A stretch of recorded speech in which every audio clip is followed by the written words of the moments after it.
भयंकर कोहरे और कड़कड़ाती ठंड के बीच आधी रात के समय प्रताप के खेत में जगदीश और प्रताप लकड़ियां जलाए हुए बैठे थे।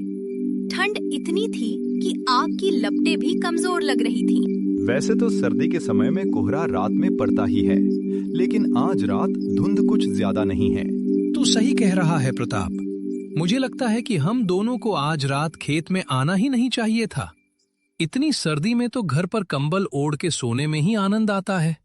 मुझे भी कोई शौक नहीं है जगदीश, लेकिन सर्दी में अक्सर जंगली जानवर खेत में घुसकर फसल खराब कर देते हैं। पिछली बार जब जंगली जानवर तेरे खेत में घुसे थे ना, तब मैं भी सर्दी में तेरी रखवाली करने तेरे साथ बैठा था। जगदीश ने इतना कहा ही था कि तभी किसी स्त्री के चीखने की आवाज उस भयानक सन्नाटे को चीर गई। आवाज इतनी भयानक थी कि कड़कड़ाती हुई ठंड में भी जगदीश और प्रताप के शरीर पर पसीने की धाराएं बहने लगी। प्रताप भाई, क्या तुमने चीख सुनी? जाने किस औरत की चीखने की आवाज थी। तभी अचानक से तेज घुंघरू की आवाज उन दोनों के कानों से टकराई।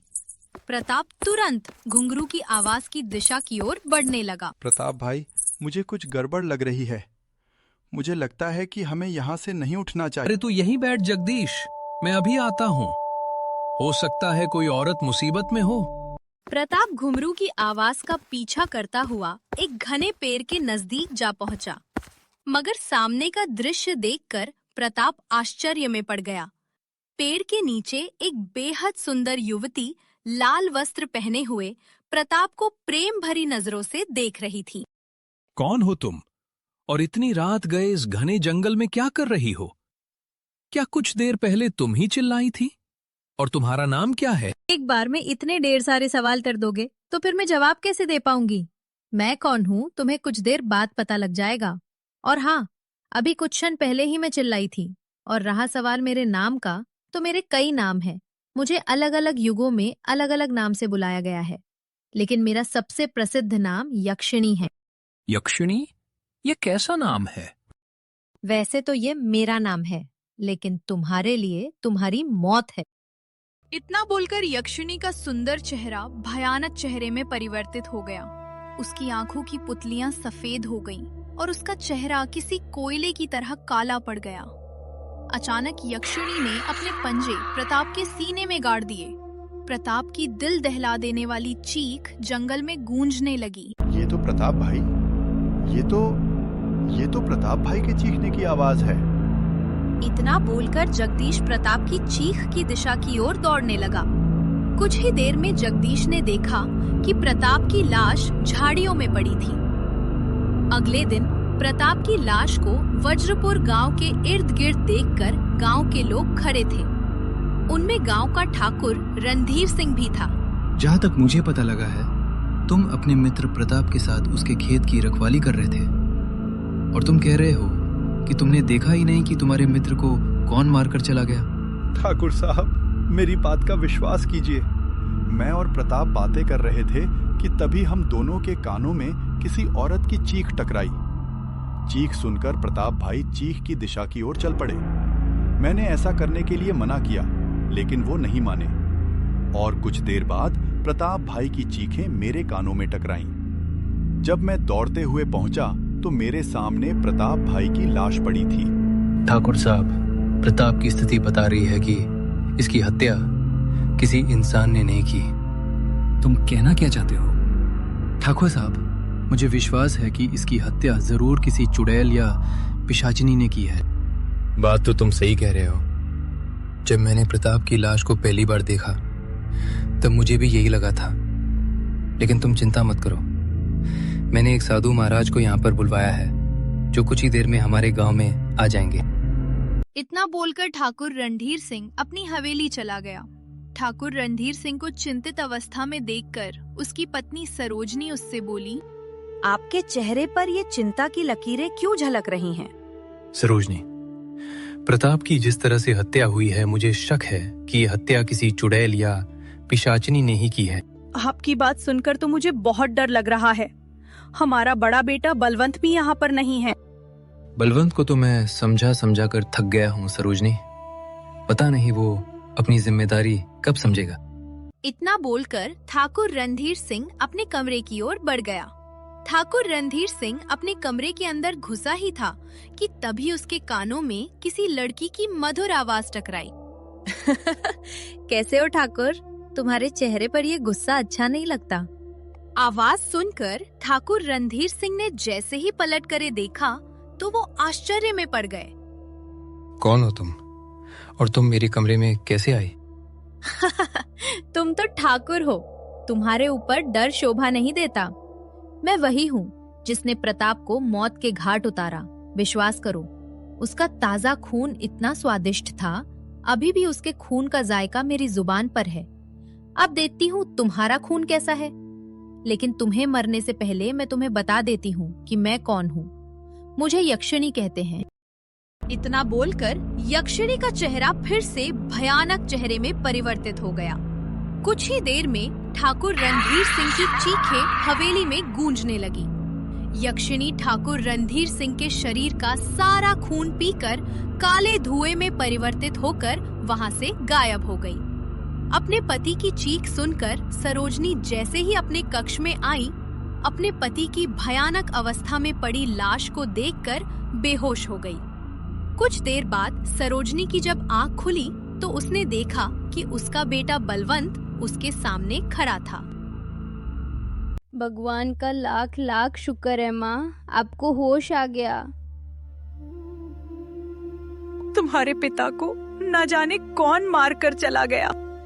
सरोजनी ने देखा कि उसके पति की लाश को एक साधु महाराज बहुत गौर से देख रहे थे। मुझे तुम्हारे पति ने ही यहाँ पर बुलवाया था। तुम्हारे पति की हत्या हूबहू उसी प्रकार से की गई है जिस तरह कल रात प्रताप की हत्या की गई थी। साधु महाराज, मेरे पति प्रताप की लाश को देखकर ही हवेली आए थे और मेरी आंखों के सामने कमरे में चले गए। कुछ क्षण बाद उनकी चीखें मेरे कानों से टकराईं।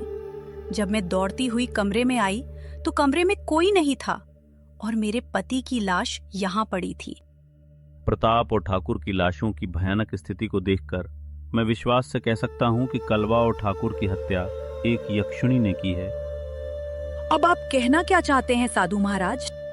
मनुष्य यक्षिणी को प्रसिद्धि और धन प्राप्ति के लिए सिद्ध करता है, मगर इस गांव में किसी ने यक्षिणी को केवल बदला लेने के लिए सिद्ध किया है, जो कि बहुत घातक है।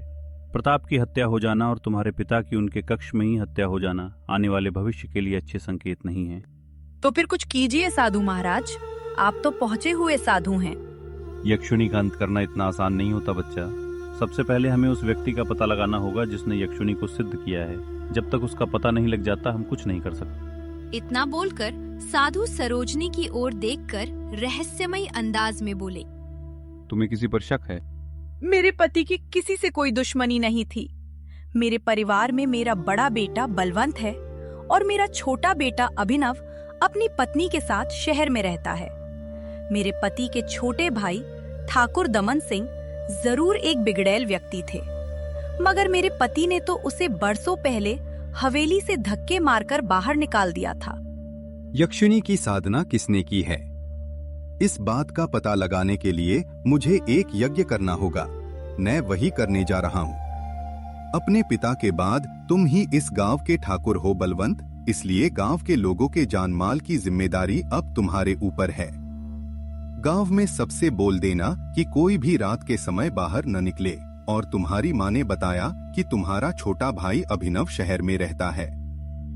जब तक सब कुछ सही नहीं हो जाता उसे किसी भी कीमत पर यहाँ नहीं बुलाना। इतना बोलकर साधु वहाँ से चले गए। अगले दिन बलवंत ने नम आंखों से अपने पिता ठाकुर रणधीर सिंह का अंतिम संस्कार कर दिया। इस घटना के 3 दिन बाद रात का काला भयानक सन्नाटा चारों ओर फैला था। अभिनव घने जंगल में खड़ा हुआ, हक्का बक्का इधर उधर देखते हुए अपने आप से बोला, मैं तो अपने कमरे में सो रहा था, फिर मैं अचानक जंगल में कैसे आ गया? अभिनव को महसूस होने लगा जैसे कोई उसे देख रहा है। अभिनव घबराता हुआ इधर उधर देखने लगा। तभी अभिनव की नजर एक पेड़ पर चली गई। उस पेड़ के ऊपर एक बड़ी ही भयानक दिखने वाली औरत उल्टी लटकी थी, जो उसे ही घूरे जा रही थी। कौन हो तुम? कौन हो? यक्षिणी हूँ, जिसे तेरा ही इंतजार था। उस पेड़ के ऊपर से एक लाश अभिनव के सामने गिर पड़ी। उस लाश को देखकर अभिनव बुरी तरह से घबरा गया। ओह माय गॉड, ये तो मेरे पिता ठाकुर रणधीर सिंह की लाश है। ऐसा कैसे हो सकता है? आ जाओ अभिनव, जल्दी से आ जाओ। तुम तो इतने दुर्भाग्यशाली हो कि अपने पिता का अंतिम संस्कार भी नहीं कर पाए। देखो, तुम्हारे पिता तुम्हारी इस बात से कितने नाराज है। यक्षिणी ने इतना कहा ही था कि तभी अचानक से ठाकुर रणधीर सिंह की लाश उठकर खड़ी हो गई और क्रोधित अवस्था में अभिनव को देखने लगी। अचानक अभिनव की आंख खुल गई। अभिनव ने देखा कि वो अपने कमरे में था। अभिनव लंबी लंबी गहरी सांसें लेने लगा। तभी वहाँ पर अभिनव की पत्नी मीरा आ पहुँची। क्या हुआ अभिनव? तुम तो सो रहे थे और तुम इतने घबराए हुए क्यों हो? रूम का टेम्परेचर इतना ठंडा है, इसके बावजूद भी तुम्हारे माथे से पसीने की बूंदें कैसे टपक रही हैं? सपने में जो औरत पेड़ के ऊपर उल्टी लटकी हुई थी, उसका भयानक चेहरा देखकर मैं अभी भी कांप रहा हूँ। तुम भी ना अभिनव, एक सपने को लेकर इतना परेशान हो गए। अरे सपने तो सपने होते हैं, डरावना सपना समझकर भूल जाओ। नहीं मीरा, सपने में मैंने अपने पिताजी की लाश को देखा है, जो भयानक अवस्था में थी। ऐसा लग रहा था जैसे कि मेरे पिता को किसी ने चीर फाड़ कर रख दिया हो। और 3 दिनों से मैं पिताजी को लगातार फोन कर रहा हूँ, मगर वो मेरी कॉल रिसीव नहीं कर रहे, और ना ही मेरी माँ। न जाने क्यों मुझे कुछ गड़बड़ लग रही है। कम ऑन अभिनव, हम दिल्ली में रहते हैं, अमेरिका में नहीं। और वज्रपुर गांव यहाँ से केवल 6 घंटे की दूरी पर है। अगर तुम्हारा मन घबरा रहा है तो हम आज ही चलते हैं। कुछ घंटे बाद अभिनव की कार एक पहाड़ी इलाके की सड़क पर दौड़ी जा रही है। मीरा अभिनव की ड्राइविंग सीट के बगल में बैठी थी। अब यहाँ से कितनी दूर रह गया है वज्रपुर गांव? बस हम पहुँचने वाले हैं। अभी अभिनव ने ये बात पूरी की ही थी कि अचानक एक बूढ़ा आदमी उसकी कार के सामने आकर खड़ा हो गया। वो और कोई नहीं बल्कि ठाकुर दमन सिंह थे। अभिनव ने गुस्से में कहा, चाचा जी, ये क्या हरकत है? आपको क्या लगता है कि मुझे सब कुछ नहीं पता? पिताजी ने मुझे सब बता दिया था। आपने उनकी संपत्ति में हेराफेरी की, सारा पैसा अय्याशी में उड़ा दिया। इसी वजह से पिताजी ने आपको धक्के मारकर हवेली से बाहर निकाल दिया था। अब मेरी बात सुनो अभिनव। मुझे कुछ नहीं सुनना। रास्ते से हट जाइए, मुझे आपकी शक्ल तक नहीं देखनी। इतना कहकर अभिनव कार में बैठ गया और बिना पीछे देखे अपनी कार को वज्रपुर गांव की ओर दौड़ा दिया। रास्ते में उसकी पत्नी बोली, तुम तो कह रहे थे कि तुम्हारे पिता ने तुम्हारे चाचा को हवेली से निकाल दिया था, फिर वो तुमसे क्या बात करने आए थे? हाँ, निकाल दिया था, और मुझे उनकी कोई बात नहीं सुननी। कुछ ही देर बाद अभिनव अपनी पत्नी के साथ हवेली के अंदर खड़ा था। उसे अचानक वहाँ देखकर उसकी माँ सरोजनी चौंक गई। तुम्हें यहाँ आने से पहले फोन करना चाहिए था। ये आप क्या कह रही हैं माँ? आपको तो मुझे देखकर खुश होना चाहिए, लेकिन आप मुझे देखकर इतनी परेशान क्यों हो रही हैं? अभी और इसी वक्त तुम शहर वापस चले जाओ। ठीक है माँ, अगर आप चाहती हैं कि मैं अभी लौट जाऊं तो चला जाता हूं, लेकिन जाने से पहले मैं पिताजी से मिलना चाहता हूं, क्योंकि कल रात मैंने एक बहुत ही भयानक सपना देखा था। कैसा सपना बेटा? मैंने सपने में एक भयानक औरत को देखा और पिताजी की लाश भी देखी। तभी से मेरे मन में अजीब अजीब ख्याल आ रहे हैं। माँ, पिताजी कहाँ हैं? अभिनव, तुम्हारे पिताजी 3 दिन पहले इस दुनिया को छोड़कर चले गए। किसी ने उनकी बड़ी ही बेदर्दी से हत्या कर दी। ये आप क्या कह रही हैं माँ? पिताजी की हत्या? और आपने मुझे बताया तक नहीं। साधु महाराज आज ही कहकर गए हैं कि इस गांव में कोई भी सुरक्षित नहीं है। इसी डर से हमने तुम्हें यहाँ नहीं बुलाया। खतरा अभी भी टला नहीं है। वो भयानक बला आज भी इस गांव में घूम रही है। बेटा, तुम यहाँ से चले जाओ। माँ, यहाँ आते वक्त मेरी कार के सामने चाचा जी आकर खड़े हो गए थे। मुझे तो शक तुम्हारे चाचा पर ही है।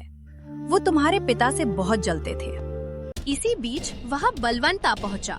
बलवंत को देखते ही मीरा ने रहस्यमय अंदाज में कहा, सुना है यक्षिणी जिसके पीछे पड़ जाए वो चाहे जितनी कोशिश कर ले उससे बच नहीं सकता।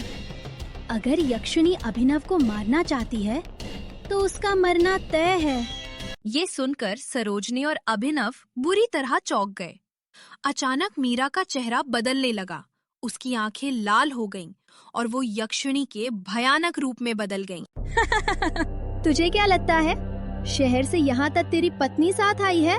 तेरी पत्नी को तो मैं कल रात ही शहर में मार चुकी हूँ। चाहती तो तुझे भी मार सकती थी, लेकिन मुझे आदेश मिला था कि तुझे उसी की आंखों के सामने मारा जाए जिसने मुझे सिद्ध किया है। आखिर किसने तुम्हें सिद्ध किया है? तभी वहाँ साधु आ पहुँचे और चीखते हुए बोले, अभिनव, उससे दूर हट जाओ। यक्षिणी को किसी और ने नहीं बल्कि तुम्हारे भाई बलवंत ने सिद्ध किया है। हाँ, मैंने ही किया है, क्योंकि अभिनव मेरा सगा भाई नहीं है और ना ही सरोजनी मेरी सगी माँ। मैं अपनी माँ की पहली संतान हूँ। अच्छा, तो तुम जब तक तू जीवित रहोगे यक्षिणी का कोई बाल भी बाका नहीं कर सकता, इसलिए तुझे अब मरना पड़ेगा। साधु महाराज ने अपने मंत्र से बलवंत को जलाकर भस्म कर दिया और साथ में यक्षिणी भी भस्म हो गई।